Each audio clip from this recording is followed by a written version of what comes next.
Vamos a retomar entonces este apartado que lleva por subtítulo Presiones contrapuestas del tomo 2 de la era secular. Y en un primer momento, Charles Taylor dice que nuestra situación ha sufrido un cambio, ¿no? Que de hecho hemos visto ya varios de estos cambios. Y es un cambio importante porque tiene que ver, digamos, con una doble alteración, ¿no? Se ha producido una modificación sustancial profunda en dos ámbitos en concreto. Por un lado, con respecto a las estructuras en las que vivimos. O sea, nuestras formas de vida, nuestras prácticas de vida han cambiado. Y también ha cambiado la forma en la cual nosotros, en efecto, imaginamos que la vida debe de ser vivida, ¿no? O sea, por decirlo así, ha cambiado nuestro trasfondo, ¿no? Que ya insistimos en esto en algunos puntos, y por lo tanto también nuestra experiencia de vida, nuestra experiencia de vida humana también se ha modificado. Ahora, ¿por qué se menciona esto? Porque las consecuencias de este cambio para la religión han sido complejas. Y estas consecuencias ciertamente han generado al mismo tiempo efectos que, digamos, se distribuyen en varias direcciones. De hecho, podemos darnos cuenta a estas alturas que la vida religiosa, por lo menos de las sociedades occidentales, que es, digamos, el marco en el cual nos hemos colocado junto con Charles Taylor, está mucho más fragmentada que nunca y además es mucho más inestable. ¿Por qué? Digamos, esto es algo importante de mencionar, porque las personas suelen modificar su posición, es decir, en este caso religiosa, a lo largo de su vida. O lo pueden hacer de una generación a otra, mucho más de lo que se podía llegar a hacer en tiempos anteriores, ¿no? Dicho de otra manera, tal parece que nuestra experiencia de vida, no solo en general, sino también de manera específica, nuestra forma de vida religiosa, padece una especie de inestabilidad constante, ¿no? Como que no estuviéramos anclados en fundamentos firmes que nos permitan llevar a cabo una permanencia y por lo tanto un crecimiento en la posición adoptada. Hoy es muy común que una persona diga que es católico básicamente por tradición, porque lo bautizaron, pero después dejó de ser católico, luego a lo mejor coqueteó un poco con el budismo, después quizá el ateísmo, después fue parte de no sé qué secta, después ya es cristiano, más bien protestante, y así, ¿no? Incluso esta inestabilidad se manifiesta de una manera muchísimo más marcada que en épocas anteriores. Así pues, el rasgo destacado, y esa es una tesis importante que sostiene Taylor, de estas sociedades occidentales, no es tanto el declive de la fe y de la práctica religiosa. O sea, podemos decir ciertamente que la práctica religiosa y por ende la vida creyente no ha desaparecido, aunque sí ha disminuido. Pero ha disminuido debido a la debilitación que sufre por el entorno cultural en el cual nosotros vivimos. De hecho, a esto Taylor le llama un mutuo debilitamiento de las diferentes posiciones religiosas y de las perspectivas, tanto de la creencia como de la no creencia. O sea, hoy podemos decir más bien que la práctica religiosa y la fe no están extintas, pero sí debilitadas, ¿no? Hoy están debilitadas, vuelvo a repetir, por un lado, porque no fundamentamos realmente nuestra experiencia creyente. Por decirlo así, nos solemos quedar en la superficie, ya sea dentro de un esquema meramente doctrinal o por el contrario, dentro de una práctica meramente habitual. O sea, no nos comprometemos a fondo, es decir, con todo el corazón en aquello en lo que nos involucramos, al menos en términos religiosos. De ahí pues que aparezca este mutuo debilitamiento. Y lo mismo ocurre en el ámbito de la no creencia. Hoy, por ejemplo, incluso los no creyentes suelen verse a sí mismos debilitados por las diversas posturas que aparecen en nuestra cultura contemporánea. De hecho, afirma Taylor, puede decirse que dicho rasgo consiste en tratar de adoptar una especie de senda intermedia a través de algún tipo de posición espiritual no definida por completo. O sea, no nos definimos en una posición en particular y buscamos alternar entre diversas opciones hasta tratar de alcanzar una especie de término medio. En pocas palabras, asumimos más bien una postura no comprometida. ¿Por qué? Porque, como lo hemos mencionado, está debilitada. Entonces, por ejemplo, puede ser que alguien conserve o considere importante las cuestiones litúrgicas, ¿no?, de la Iglesia Católica como una forma exterior de vida religiosa, pero le añadiría, por ejemplo, no sé, algunos rasgos sobresalientes del budismo, ¿no? Y entre estos dos, justo en el debilitamiento en el que estamos anclados, tratará de asumir una postura ciertamente no definida, ¿no? Es decir, descomprometida, ¿no? O simple y sencillamente una postura intermedia. Por eso, en efecto, dice Taylor que el verdadero debate que se presenta en nuestra cultura contemporánea no está dado, como por ejemplo estuvo dado 500 años atrás entre la ortodoxia y la protesta de los movimientos reformados, ¿no? Que inicia justamente la reforma protestante, es decir, entre la ortodoxia y la herejía, sino más bien entre estos puntos intermedios donde la religión ortodoxa y el materialismo, o mejor dicho, sí, el materialismo ateo o el ateísmo materialista no se llegan a confrontar de una manera frontal, ¿no? Más bien la cuestión está dentro de estos espacios indefinidos de no compromiso, por lo menos de una cierta adhesión superficial. Por ejemplo, hoy no hay como una postura claramente ortodoxa que intervenga con una postura antiortodoxa, como por ejemplo lo podíamos ver en el siglo XVI con respecto a la figura de San Ignacio, que sería la ortodoxia definida, y versus Lutero, que sería justamente la contraposición, es decir, en este sentido, la antiortodoxia. En este caso, en efecto, tal parece entonces que las posiciones intermedias definen el conjunto de nuestra cultura, o por decirlo en unos términos más precisos, no estamos verdaderamente arraigados ni en un lugar ni en otro.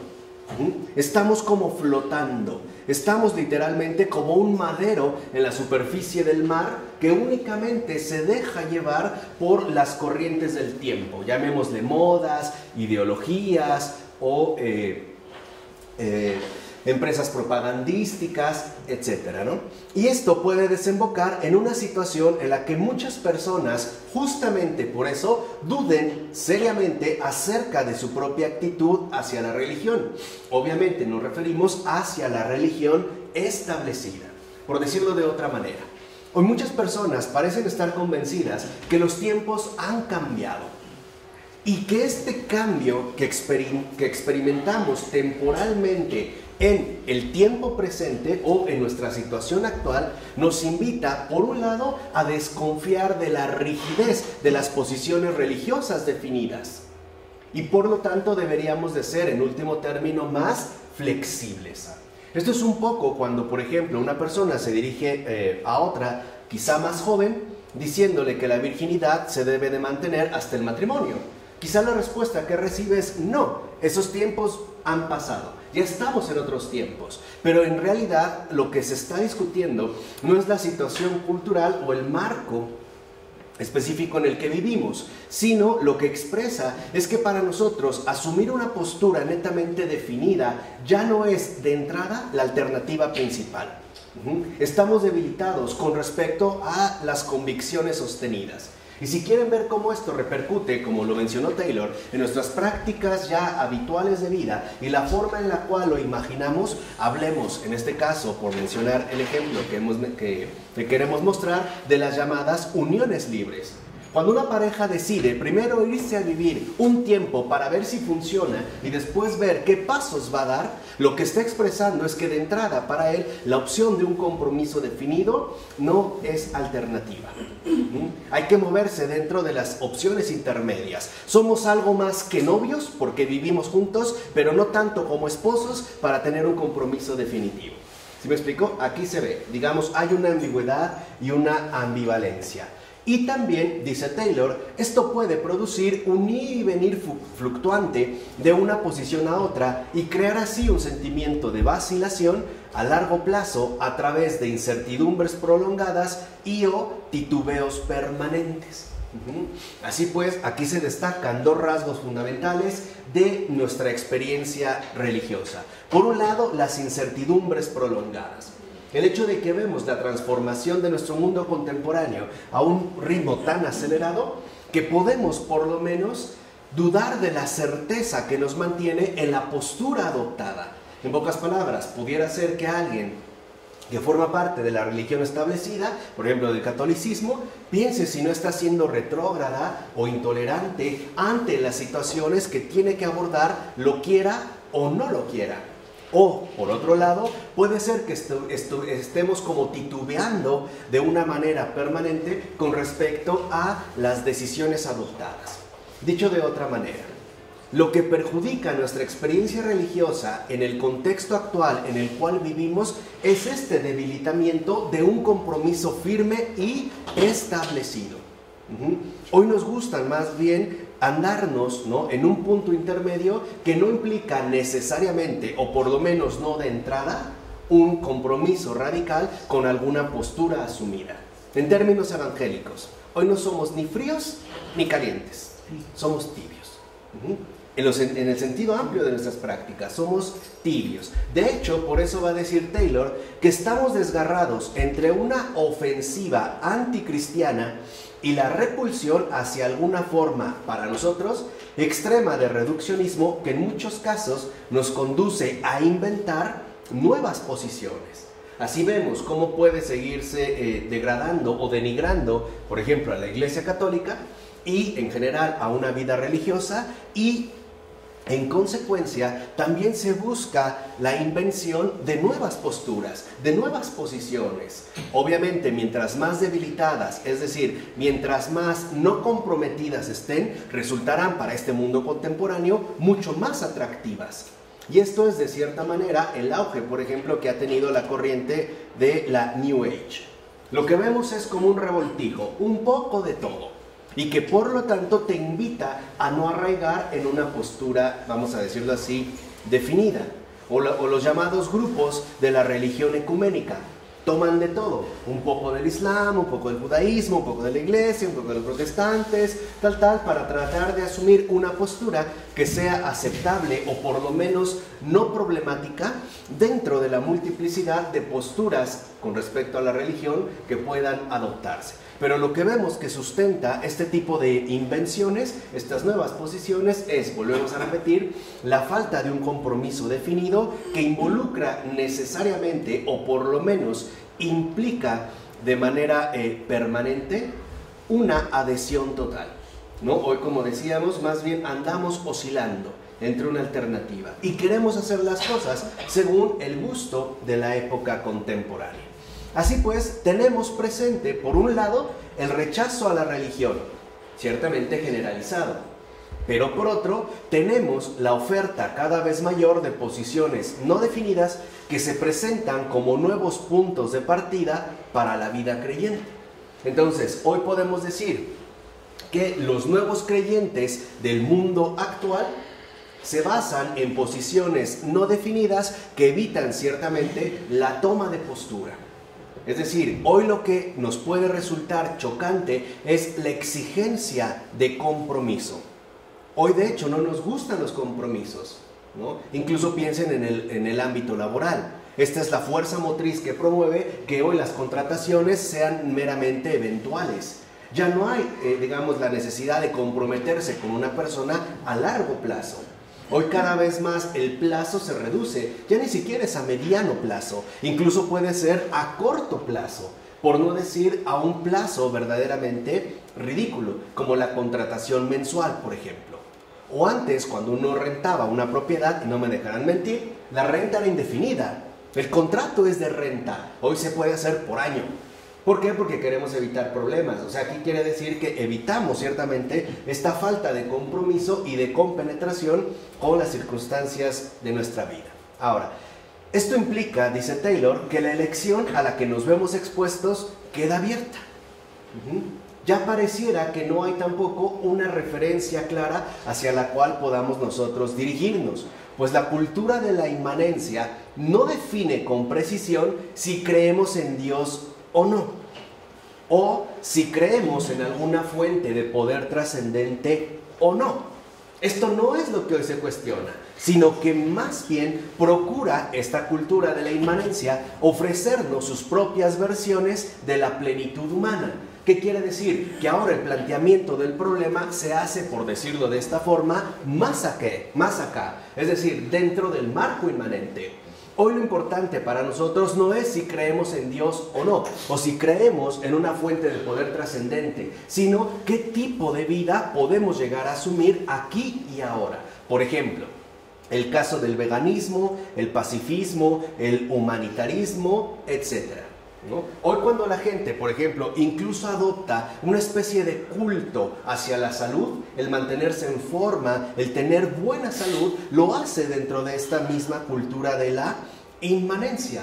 Porque de eso no depende si yo creo en Dios o no, sino que entiendo por una vida humana plena. Por ejemplo, hoy para mucha gente esta vida humana plena involucra ante todo comer sano. O sea, acudir a los productos que hoy denominamos orgánicos, ¿no? O tratar de llevar una vida sana, regida, por ejemplo, por el control estricto de las calorías, ¿no? Independientemente de todo, para definir lo que podemos considerar una plenitud humana. O habrá personas que lo definan en términos de la marca de ropa que usan, o del empleo que han logrado alcanzar, o del círculo social en el cual se mueven.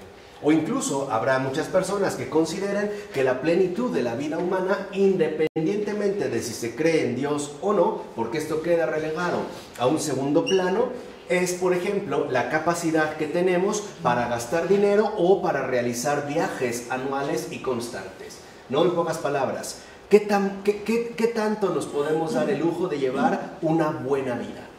Comiendo sano, no teniendo carencias, teniendo accesos a viajes, diversiones, etc. Todo esto pertenece a la cultura de la inmanencia. En este caso, en efecto, como lo menciona Taylor, la cuestión estriba entonces en lograr establecer en qué consiste la auténtica plenitud, es decir, según el marco inmanente. Por ejemplo, si en tener prosperidad, y la podríamos entender en términos de formar una familia, tener una vida saludable, pasar buenos momentos con amigos y familiares, o bien en asumir una posición heroica que no se limita a tan lamentables consuelos mediocres, ¿no? Vulgares, ordinarios, para alcanzar la plena satisfacción. Y entonces, en esta, digamos, posición heroica, buscaríamos realizar hazañas a un nivel mayor. Por ejemplo, ¿para qué voy a formar una familia si puedo hacer una fundación de rescate de animales? Sigue siendo parte, ¿no?, del marco inmanente. No tiene que ver con mi creencia, sino la manera en la cual definimos o inventamos o tratamos de trazar, ¿no?, los criterios para acceder a la plenitud de vida. Entonces, aquí oscilaríamos entre estas posturas, ¿no? Ahora, la idea ciertamente de algo superior que la figura heroica suele asumir, suele ser asimismo interpretada como una dramatización. Y esto hay que tenerlo muy en cuenta. ¿Por qué? Ya que interpretamos un drama ante y en nosotros mismos para resaltar nuestro solitario protagonismo como gran espectáculo, ¿no? Piense, por ejemplo, aquellos que primero se interpretan un drama ante ellos como la extinción animal y en ellos mismos para resaltar la acción heroica que ciertamente van a llevar a cabo. Incluso a costa de sacrificar, por ejemplo, las comodidades que nos puede ofrecer la vida moderna e irse a vivir a una selva, ¿no?, en condiciones agrestes, pero que exaltarían aún más, ciertamente, este protagonismo solitario que se pretende llevar a cabo. En este caso, lo que se oculta es una incapacidad dramatizada para encontrar satisfacción en los placeres humanos ordinarios, o sea, una especie de inadaptación dramática. ¿Qué significa esto? Que más que heroísmo, se trata de fondo de una inadaptación. El querer buscar alternativas que correspondan con mis anhelos heroicos de protagonismo, ya sea porque cuidar un bebé es muy poca cosa, pero cuidar perros abandonados es una acción realmente grandiosa, ¿no? Por meter, digamos, o por mencionar este contraste. Entonces, entre los cristianos, dice Taylor, se da un cierto paralelismo con respecto a este tipo de crítica. Esto es cierto. ya que hay algunos que afirman la superioridad de las vocaciones de renuncia y sacrificio frente a las vocaciones ordinarias. Por ejemplo, los que consideran, en pocas palabras, que los consagrados, ya sea religiosos o en base al sacerdocio, han adquirido ciertamente un estatus mayor de lo que nosotros, como no consagrados, podríamos alcanzar. Aunque la mayoría seguramente coincidirá en que la verdadera posición cristiana considera que ambas son realmente auténticas, es decir, tanto las religiosas como las laicas. ¿Por qué? Porque el ser laico, dicho sea de paso, también es un estado de vida cristiano. No es una exclusión de la vida cristiana, es simplemente una forma definida de un estado de vida. Dicho de otra manera, el ser laico también es una vocación religiosa, es una llamada del Señor, ¿no? Y en general nosotros tenderemos entre estos dos polos. Ahora, de quien adopte esta vocación superior, se podrá seguir afirmando que quizá lo hizo por la sensación de superioridad que le produce, es decir, por ejemplo, por orgullo, porque ha renunciado a lo mundano vulgar en lo cual estamos sumidos todos nosotros y ha logrado alcanzar una cima espiritual elevada. Bueno, ese sería un trastornado, y ciertamente los hay, tanto entre sacerdotes como entre religiosos, porque el motivo que realmente los lleva a adoptar esta vocación viene justamente de esta dramatización con respecto a su inadaptación. No se podría, digamos, ir manteniendo en pocas palabras, si lo ha hecho con rectitud de intención, es decir, por llamado, o bien por considerar que la vida humana ordinaria que vivía era definitivamente muy poca cosa, ¿vale? Ahí podríamos nosotros alternar, digamos, esta evaluación en el discernimiento. Entonces, lo que está implicado en todo esto es aquello que llamamos los fines de la vida, ¿no? ¿Cuáles, digamos, estos fines hacia los cuales nos dirigimos? Es decir, la idea que tienen las personas de cuál es su dilema ético profundo. Pues la adhesión a un tipo particular de vocación puede estar dirigida por una desviación oculta de motivación, es decir, por una falta de rectitud. Entonces, lo importante no es a lo que yo aspiro, sino cuál es la intención profunda de alcanzar esta aspiración. Por ejemplo, hay muchos que considero quieren estudiar una carrera en realidad por una desviación oculta de motivación. Por ejemplo, para no quedar mal ante su familia o para no quedar mal ante los primos que sí han estudiado y él no, o bien por una competencia oculta de protagonismos. Lo mismo sucedería en cualquier ámbito en el que nos encontremos. Entonces, por eso dice Taylor que las motivaciones ajenas a la transparencia de la elección no pueden quedar fuera de la verdadera identidad asumida. O sea, lo que nosotros vivimos está basado en determinadas motivaciones. Estos motivos pueden darse o bien de manera explícita, por ejemplo, cuando damos razones para justificar el fin de la vida que pretendemos conseguir, o bien pueden darse de manera implícita. Y en este caso hablaríamos, en pocas palabras, de las reales intenciones que hay en nuestro corazón. Y esto justamente es una situación muy distinta. Por ejemplo, puede ser que alguien entre a un seminario pensando que está respondiendo a un llamado, ¿no?, religioso para poder hacer un gran bien. Pero el punto es, aún así, aunque de entrada suena bien, podríamos cuestionarnos si esta motivación, ¿no?, este fin que busca perseguir, es realmente para gloria de Dios o para autoglorificación suya. ¿Quién lo está moviendo? O sea, ¿quién es realmente el que lo está llamando a realizar ese tipo precisamente de actividad? O, digamos, el asumir ese tipo de vocación. O algunos otros ciertamente considerarán que, siendo sacerdotes, pueden hacer bien, aunque quizá la intención sea adquirir poder e influencia. Y también los hay. Esto también, digamos, se puede dar de manera muy frecuente, ya no solo en el ámbito clerical, sino en el ámbito humano del cual formamos parte todos nosotros. ¿Por qué? Porque tal identidad implica el detectar las motivaciones profundas, es decir, interiores, en relación con nuestros respectivos dilemas y su propia resolución.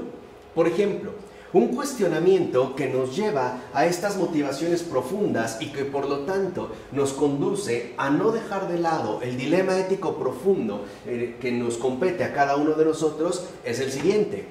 ¿Cuáles son las motivaciones auténticas que me han conducido a tal elección? Por ejemplo, tomemos la celebración de hoy, a ser madre o no ser madre. ¿Qué me ha llevado? Muchas lo han hecho, por ejemplo, para no quedarse solas. Otras lo han hecho para no tener problemas, o no tener que desvelarse, o no tener dificultades. O sea, ¿cuáles son las verdaderas motivaciones que me han conducido a tomar tal o cual elección? La que sea, estudiar tal o cual carrera, hacer tal o cual negocio, incluso fomentar o frecuentar tal o cual amistad, qué sé yo. ¿Cuáles son las verdaderas motivaciones profundas que me han conducido a hacer este tipo de elección? Ya dijimos, tanto en positivo como en negativo. Ahora bien, dice Taylor que se puede considerar que las aspiraciones supremas no hacen más que negar, aplastar el deseo humano ordinario, que a menudo es calificado de impulsos que nos degradan arrastrándonos hacia lo inferior. Es decir, vivimos bajo un esquema de comprensión que tiende a dividir las cosas en dos planos, lo superior de lo inferior. Por ejemplo, consideraríamos ciertamente que la castidad sería algo superior con respecto a el encuentro sexual, ¿no? Es decir, a la vida conyugal. La pregunta es, ¿en qué razones nos basamos para eso? ¿En qué nos estamos basando? O sea, ¿por qué suponemos que la castidad es superior con respecto a la vida conyugal, que de entrada la veríamos como algo inferior? Aquí es cuando puede brotar, por ejemplo, una de estas motivaciones profundas. Por ejemplo, alguien puede decir que la castidad es superior porque involucra un gesto heroico de renuncia. Sí, pero también la vida conyugal muchas veces involucra un gesto heroico de renunciar a sí mismo, tanto en el querer o en el no querer. O sea, la exigencia en este sentido cambia de escenario, pero la fuerza de la exigencia es la misma, tanto en una como en otra. Y esto es algo importante. O sea, ¿bajo qué criterios podríamos nosotros decir que algo es superior y que algo sería ciertamente inferior? Por ejemplo, los que consideraran que las aspiraciones supremas en realidad lo que hacen es degradar la vida ordinaria, ¿no?, en la cual estamos insertos. Pero hay dos facetas en esta acción.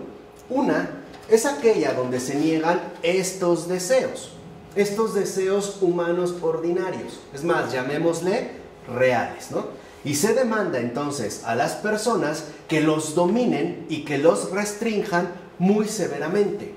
Por ejemplo, exigiendo a sus seguidores que vivan conforme a una ética sexual según la cual deben renunciar a muchas cosas, como de hecho ocurrió en la época victoriana. Y esta sería la faceta de las exigencias morales. Por ejemplo, bajo la clara influencia del puritanismo, digamos, en la época victoriana inglesa, se trataba de someter, ¿no?, de manera estricta, es más, de manera severa, todos estos deseos humanos que de entrada se consideraban inferiores. Por eso, por ejemplo, las mujeres no podían acceder a literatura que se considerara, en este caso, sexualmente estimulante. Y se vive bajo esta especie de represión y por otro lado también bajo esta especie de restricción. Si han leído la novela de Jane Austen, la de Orgullo y Prejuicio, verán cómo se mueve dentro de estos dos polos. Es un claro retrato de la tensión profunda de la época victoriana, o Emma, ¿no?, que me parece todavía mejor que Orgullo y Prejuicio, Emma. Y en este sentido podemos hablar de que lo haríamos bajo un determinado tipo de exigencia moral.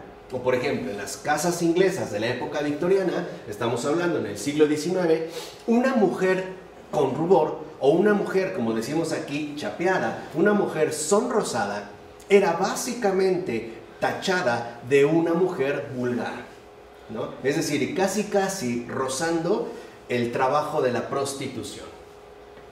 ¿Por qué? Porque el hecho de que una mujer se sonrojara involucraba que las pasiones la habían dominado. Para evitarlo, por ejemplo, en las ventanas no se permitía que donde estuvieran las mujeres, especialmente jóvenes, entrara ni siquiera un rayo de sol.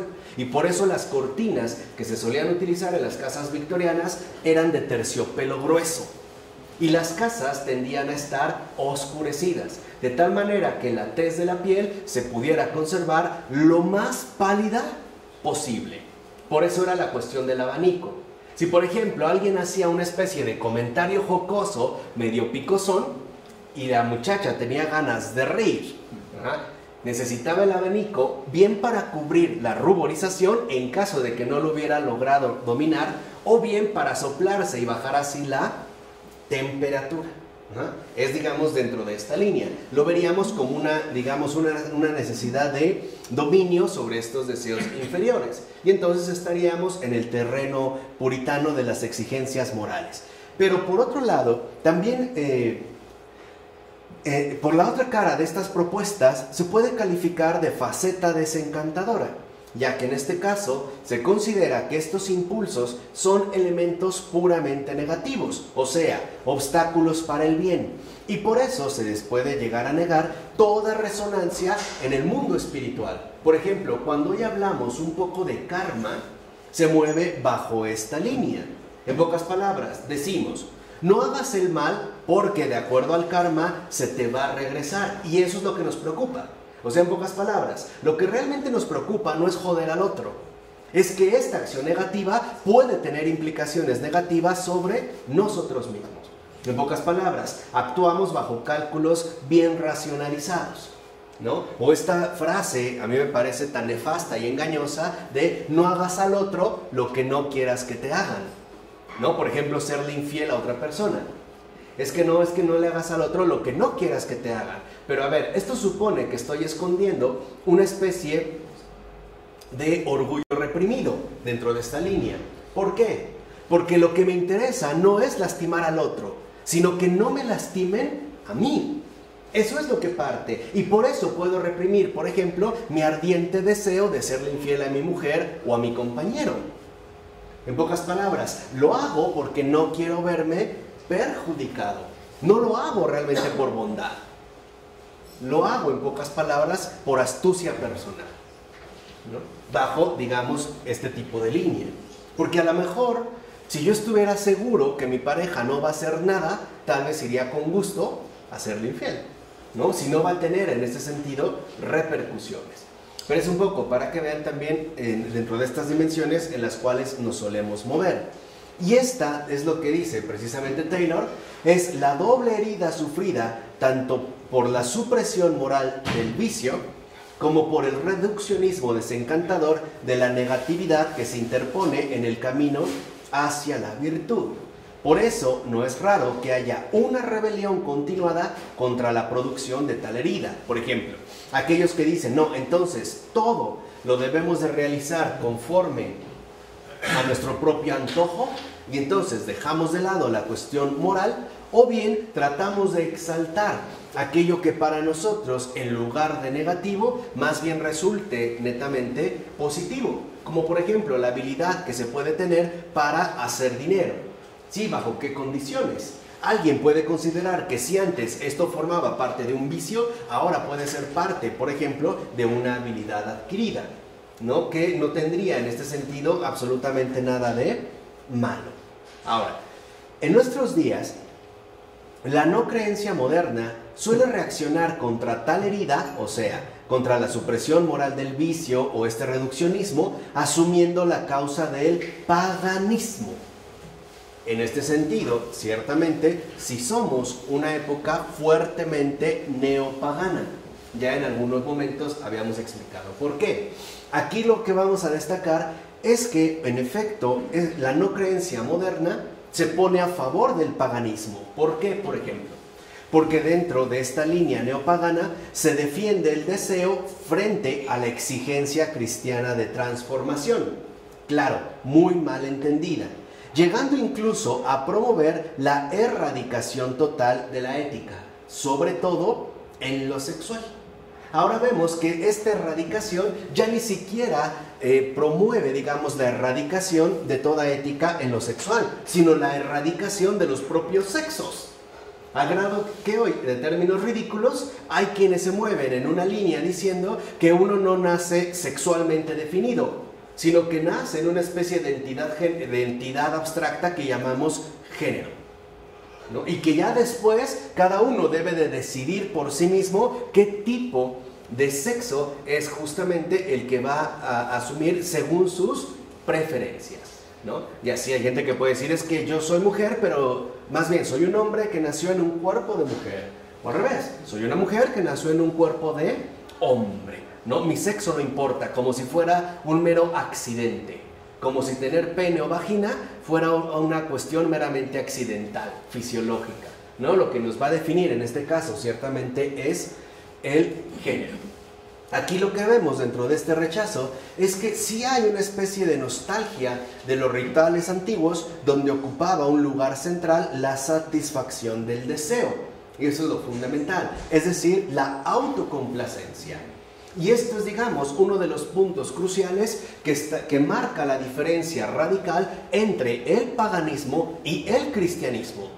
¿Qué sucede en el paganismo? No hay revelación. Y como no hay revelación, lo único que queda, digamos, disponible es la autocomplacencia. Pero con la revelación, con el cristianismo, la autocomplacencia es literalmente llamada a una transformación mayor. Es decir, a la crucifixión para la resurrección. Y esto es el punto fundamental, digamos, en el cual muchos encuentran la piedra de tropiezo. O bien, por un lado, será escándalo para algunos, o bien locura para otros. No sé si se entiende esto que quiero mencionar, ¿no? Pareciera que entonces lo que está de fondo no es la cuestión de los vicios, ni la cuestión de la sexualidad en sí, sino que el cristianismo va a la raíz misma de la cuestión cuando se dirige de manera frontal a la autocomplacencia, ¿no? Que es justamente lo que habíamos mencionado hace un momento, que puede incluso llegar a funcionar como el motivo principal de todas mis elecciones, por no hablar ya prácticamente de todas mis acciones. ¿Vamos? De ahí pues que por eso encontremos extendida la poderosa categoría de lo dionisiaco.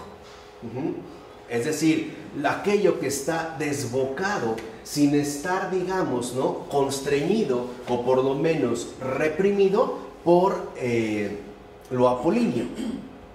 ¿Qué sería, digamos, dentro de esta línea que va a trazar con mucha contundencia Friedrich Nietzsche? ¿Qué pasa en este caso? Bueno, en un primer momento, lo dionisíaco representa lo no racional, aquello que está más allá dentro de nuestras propias categorías racionales y por lo tanto va a estar referido plenamente a lo instintivo, mientras que lo apolíneo sería lo racionalmente edificado, ¿no? Por ejemplo, las formas que nosotros podemos considerar racionalmente bellas, mientras que en el caso del mito de Dioniso, y que se va a asimilar con lo dionisíaco, lo instintivo estaría en un nivel mucho más profundo que lo racional e involucraría el poder acceder a otro tipo de ámbitos. Por ejemplo, ¿no?, que ha sido defendido por Nietzsche como por autores más recientes, hijos de Nietzsche, como Vattel, Deleuze, Foucault y algunos otros. Freud también se mueve, por ejemplo, en la misma línea. ¿Por qué? Porque Freud no le llama dionisiaco, pero le llama inconsciente, al grado de que lo inconsciente es la fuerza primaria, por ejemplo, de nuestro propio existir. Esto significa para Freud que lo consciente, en este caso lo apolíneo, es aquello que obstruye, altera, bloquea, encubre o enmascara la raíz fundamental de la cual nosotros provenimos. Por eso, para Freud, todos llevamos a cabo un acto claro de represión. Y es esta represión la que nos lleva a generar neurosis. Por eso, para Freud, todos estamos neuróticos. ¿Por qué? Porque somos reprimidos. Pero es parte, digamos, del conflicto fundamental que se daría entre lo inconsciente y lo consciente. En este caso, llamémoslo de entre lo dionisiaco y lo apolíneo. Por eso Freud llegará a decir que la única manera de acceder a este ámbito no racional es a través de los sueños, donde la forma racional de la conciencia se ve, si no eliminada por completo, por lo menos sí fuertemente debilitada. ¿Vamos? Dentro de esta contraposición.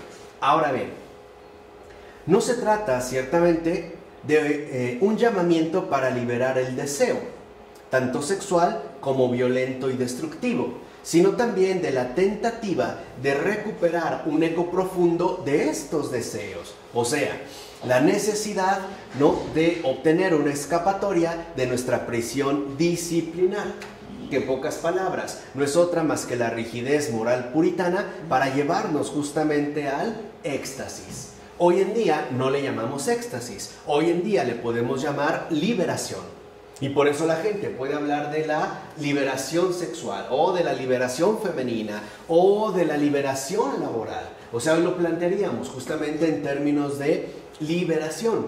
¿Por qué? Porque al parecer nosotros formamos parte de una prisión disciplinar que nos asfixia, y que ciertamente es así. Han leído La letra escarlata, ¿no?, de Nathaniel Hawthorne, ¿no? Ahí aparece justamente esta, digamos, prisión disciplinar que impone la rigidez moral puritana e incluso las consecuencias prácticas que va a tener para las personas. O sea, dicho brevemente, a través entonces de lo dionisiaco se busca instaurar una forma de vida que sea plena, sin más cualificaciones. Plena. Ya no estamos hablando, si lo ven, ahora ya no se da el ámbito entre si es buena o mala, sino que sea ciertamente más plena. Y así es como ahora nosotros entendemos la nueva modalidad de lo armonioso. Entonces, cada quien que haga con su vida lo que quiera. Si en eso cree encontrar su plenitud, pues que lo realice. Y esto, dijimos, se ve reforzado por lo que mencionamos al principio, el debilitamiento de una posición firme y establecida, ¿no? Es decir, por la indefinición en la cual nos solemos mover. Y por eso dice Taylor que incluso bajo el gobierno de las sociedades liberales bien ordenadas, vemos cómo lo reprimido regresa una y otra vez bajo la fascinación, por ejemplo, por los vicios sexuales, y la depravación desenfrenada bajo múltiples formas de violencia. Piensen, por ejemplo, en el ámbito televisivo. Hoy el ámbito televisivo, si una de las cosas que más explota es la cuestión de la sexualidad, ¿no? Pareciera ser que es un ingrediente fundamental de los contenidos que nos ofrecen. Pero también, por ejemplo, en el cine, cuando vemos esta depravación desenfrenada bajo múltiples formas de violencia. Por ejemplo, esta serie inmensa de las películas Saw, que las tradujeron en español como Juego Macabro. Juego Macabro, ¿no? Saw. Lo que vemos es el ejercicio de una violencia que nos puede ciertamente enganchar y que pareciera romper con los límites rígidos o estrictos de la vigilancia disciplinar, ¿no? Y con eso ciertamente podríamos llegar a pensar que ya estamos más liberados, o que somos más incluso modernos, ¿no? O que ya no estamos ligados a las antiguas ataduras. Pero también es cierto, dice Taylor, que se hace presente un movimiento de excarnación, que ya no quiere tener algo que ver con los rituales anteriores, sino que ahora se busca que todo quede bien metido en la cabeza. O sea, hoy para nosotros, en pocas palabras, incluso la participación dentro de los vicios sexuales o esta depravación desenfrenada bajo múltiples formas de violencia no involucra una participación directa, lo preferimos hacer a distancia. ya sea a través, por ejemplo, de internet, de la televisión, de una televisión por paga, etcétera, etcétera, etcétera, y que quede, digamos, también debilitado a una cuestión netamente mental. Entonces vemos como un ejemplo, en este caso sería la práctica del yoga. ¿Por qué? Porque el objetivo no es regresar a las anteriores sacralizaciones del sexo y la violencia. No es esto justamente lo que se quiere realizar. Por ejemplo, en la cultura mexica, cuando se ofrecía un sacrificio humano, ¿no?, la víctima no era cualquier persona. Porque esta víctima va a estar dirigida justamente a los dioses. Y entonces, ¿qué se les debe ofrecer a los dioses? Pues lo mejor. Entonces, se le ofrecía al mejor guerrero, se le podía ofrecer a, no sé, a la mejor princesa, ¿no?, o al mejor. O sea, literalmente se le va a ofrecer lo mejor. De tal forma que la violencia no es únicamente una matanza por una depravación desenfrenada, sino que está íntimamente vinculada a un rito sacrificial. Es decir, finalmente, ¿no?, hay una especie de sacralización. Sino que hoy en día, al no querernos ver incorporados en estas situaciones, más bien se busca encontrar, por ejemplo, nuevas formas de ritual colectivo, como ciertas disciplinas de meditación, ayuno y devoción individuales para poder vivir sanamente la vida sexual y poder alcanzar así curaciones interiores que en todo caso dependen de una profunda liberación frente a todas las ataduras. Por ejemplo, hay mucha gente que practica el yoga y lo hace en un ámbito especial bajo la forma de una especie de ritual colectivo, pero cada quien va a lo suyo.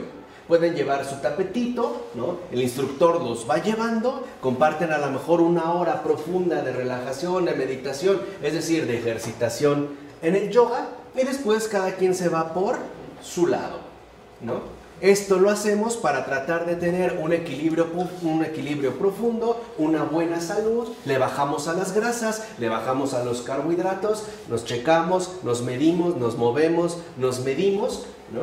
Le subimos a los vegetales, a las frutas, al agua, porque lo que queremos es estar en condiciones de mantener una actividad sexual, o mejor dicho, una actividad sexualmente vigorosa.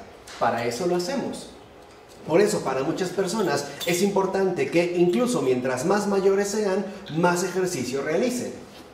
De tal manera que no pierdan la capacidad de llevar una vida sanamente sexual. O simple y sencillamente, una vida sexualmente activa. ¿Vamos? ¿Entrar esta línea? Así, en este caso, lo que vemos ciertamente es que los deseos no son disciplinados.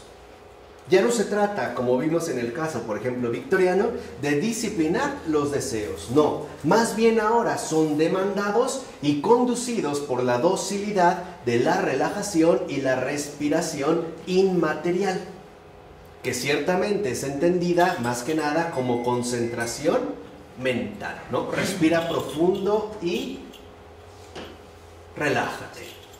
¿Cómo se evita la eyaculación precoz? Respira. Haz respiraciones profundas y relájate. No te aceleres, ¿no? No vayas demasiado rápido. Y si sientes que ya no puedes aguantar, para. Y concéntrate mentalmente, ¿no? Se demanda el deseo, no se trata de reprimirlo o de condenarlo, sino únicamente de llevarlo, ¿no?, por la docilidad de la relajación y la respiración, es decir, del autocontrol. Si antes habíamos hablado ciertamente de la autocomplacencia, aquí vemos cómo aparece esta otra dimensión que tiene que ver justamente con el autocontrol.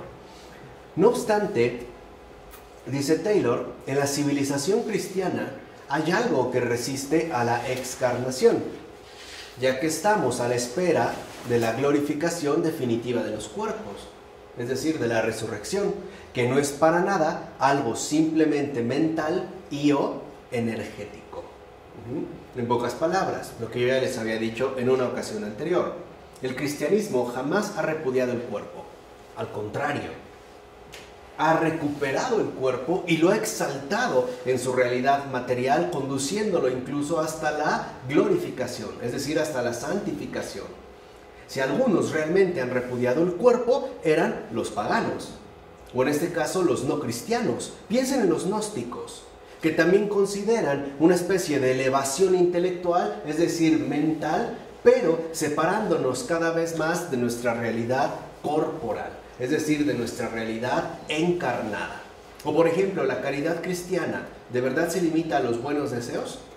¿A las meditaciones prolongadas y profundas? ¿A la cantidad de respiraciones que hago durante mi oración? ¿O la cantidad de relajación de espíritu que puedo alcanzar? No es cierto. Incluso puede involucrar el desgaste físico de mi propia persona. ¿Por qué se jorobó? ¿Por qué se encorvó de manera tan notoria Teresa de Calcuta? ¿Por tantas respiraciones? ¿Por tantas genuflexiones? ¿Por qué? ¿Cuál era el trabajo?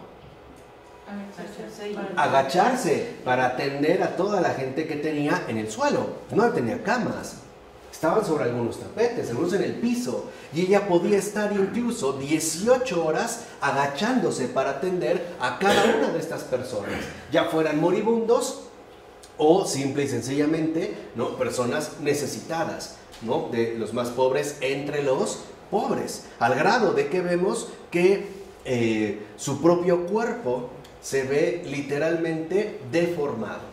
O sea, en pocas palabras, el cristianismo se toma muy en serio el cuerpo. Tan se lo toma en serio que ya sabemos que el verbo se hizo carne. ¿O brotó de una idea de María? No, o sea, hay un acto concreto de encarnación. Entonces, lo que vemos es que la carne, justamente en la civilización cristiana, no es anulada, ni despreciada jamás, sino glorificada en su radicalidad material. Y esto es lo que hoy en día suele pesar para muchas personas, porque hoy nuestra tendencia no definida, dijimos, ¿no?, esta ambivalencia o no definición en la que nos movemos, no le gusta aterrizar en los compromisos definidos y por lo tanto en la radicalidad material de nuestra propia existencia. Hoy, por ejemplo, es muy fácil querer hacer el bien a la humanidad, pero no es lo mismo hacer del bien a un solo humano.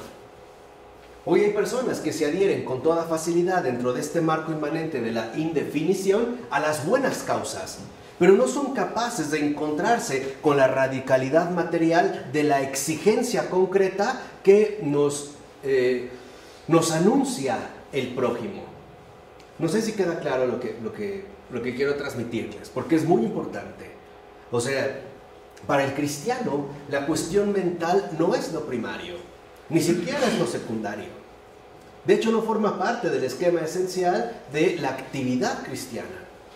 Más bien, lo que se toma en serio el cristianismo es la radicalidad material. Pero eso es justo lo que hoy en día nosotros no queremos. Hoy somos personas que nos gusta la gente, pero de lejos. Piensen nada más lo difícil que nos es estar en un lugar concurrido, es decir, lleno de gente. Lo que nos pone de malas es que esta gente entorpece mi vía libre. En pocas palabras, me topo con su radicalidad material y en efecto aparecen para mí como obstáculos que deben de ser eliminados.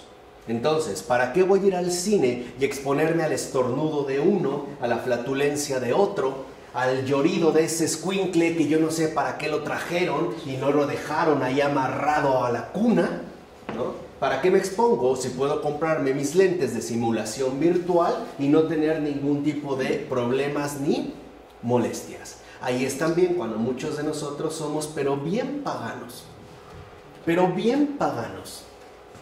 Y realmente, más bien somos demoníacos. Ya nos lo enseñó Ayash. Ya para que no nos andemos con tonterías. ¿De acuerdo? El cristianismo es el cristianismo que nos ha venido a mostrar la radicalidad material de las exigencias concretas.